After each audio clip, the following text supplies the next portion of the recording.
Le grand direct des médias, Jean-Marc Morandini. C'est le journal des médias avec Thomas Joubert. Bonjour Thomas. Pile en plus aujourd'hui. Bonjour à tous, à la une ce matin. TF1 bascule la demi-finale de la Coupe du Monde de hand sur TMC. Polémique après l'attribution d'un prix décerné à un élu Front National. Et un nouveau personnage arrive dans Plus belle la vie. Et on commence donc avec la demi-finale de la Coupe du Monde de hand qui sera diffusée sur TMC. Hier soir, l'équipe de France s'est qualifiée pour cette demi-finale en battant la Slovénie. On savait que le groupe TF1 avait acheté les droits de diffusion de la demi-finale et de la finale. Mais étant donné que le prochain match des Bleus contre l'Espagne sera programmé à 19h vendredi, la Une n'a pas voulu déprogrammer le Juste Prix et son journal de 20h. Du coup, la rencontre sera diffusée sur TMC, ce qui promet une très forte audience d'ailleurs pour la chaîne de la TNT. Si la France se qualifie pour la finale, celle-ci en revanche sera bien retransmise sur TF1 dimanche à 17h15. Des matchs assurés également sur Europe 1, radio officielle de ce championnat du monde de hand.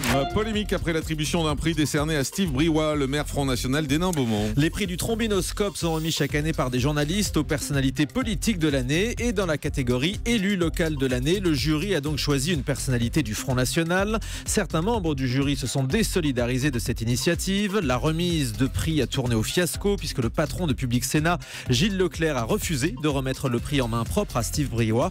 Arlette Chabot en revanche défend l'attribution du prix. C'était ce matin au micro de Thomas Soto sur Europe 1. En ce qui concerne Steve Briouat, on a effectivement bien précisé qu'en aucun cas c'était une manière de saluer le travail. C'est bien imaginer que pour la première fois, choisissant quelqu'un qui appartient au FN, il y aurait sans doute effectivement peut-être des réactions. On ne les imaginait pas aussi violentes, ça je vous le concède très volontiers. Nous, on a réfléchi, c'est la première fois effectivement, donc depuis 23 ans qu'existe ce prix, que l'un d'entre eux revient à un élu FN. Encore une fois, ce n'est pas une caution pour qui que ce soit, ce prix. Donc, voilà.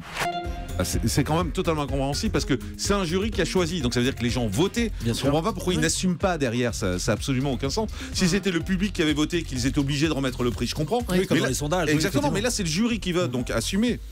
Il n'y aura pas de fusion entre les chaînes publiques Sénat et LCP. Le bureau du Sénat a voté contre cette fusion proposée par le président de l'Assemblée nationale pour faire des économies. L'idée est écartée faute de projet d'entreprise, de projet social et de projet éditorial. France 3 prépare de nouveaux documentaires politiques. Le Parisien nous apprend ce matin qu'un portrait de Manuel Valls sera diffusé en première partie de soirée au mois d'avril. Son prédécesseur Jean-Marc Ayrault aura aussi le droit à un portrait sur son quotidien après Matignon. Particularité, c'est la fille de l'ancien Premier ministre qui réalise ce reportage. Suivront un documentaire dans les coulisses du Quai d'Orsay, un film sur les relations entre Sarkozy et Kadhafi et un portrait de Ségolène Royal signé Gérard Miller. Le prochain numéro de Charlie Hebdo devrait sortir le 11 février. D'abord annoncé pour le 4 février, après 15 jours de repos pour l'équipe endeuillée, le Parisien annonce que le prochain numéro du magazine satirique sortira au mieux le 11 février sur 12 pages au lieu de 16. Le numéro historique après les attentats est toujours en vente et devrait dépasser les 7 millions d'exemplaires. Un nouveau personnage arrive dans Plus belle la vie. Alors un personnage qui s'appelle Alexis et qui aura une profession un peu particulière. Vous savez que tous les métiers sont représentés dans Plus belle la vie. Il y a des médecins, des journalistes, des avocats, des hommes d'affaires. Et il y aura désormais un acteur de film X. Mais oui, c'est son rôle. Selon Télé 2 Semaines, le personnage attirera donc la curiosité des habitués du Mistral, particulièrement la jante masculine. Ils l'ont trouvé ou il y a un casting? Non, on ne sait pas encore qui l'incarne. Non, en revanche, le casting du nouveau jeu d'aventure d'M6 est ouvert. Oui, là c'est bien ouvert. Le nouveau patron d'M6, Frédéric de Vincel, nous annonçait la semaine dernière sur Europe 1 le lancement de l'adaptation de The Mole, la taupe en français. Sur les réseaux sociaux, l'animateur Stéphane Rothenberg a officiellement lancé le casting. Il recherche des candidats ayant l'âme d'un détective, prêts à relever des défis physiques et logiques. Il faut être disponible pendant 30 jours pour partir au bout du monde. Le jeu devrait être tourné en Afrique du Sud. Et puis TF1 lance une nouvelle offre de programme jeunesse. La chaîne lance effectivement aujourd'hui le portail Tfou Max. Il s'agit d'une plateforme de programmes à la demande, disponible sur internet ou sur les télés connectées ainsi que sur certaines box.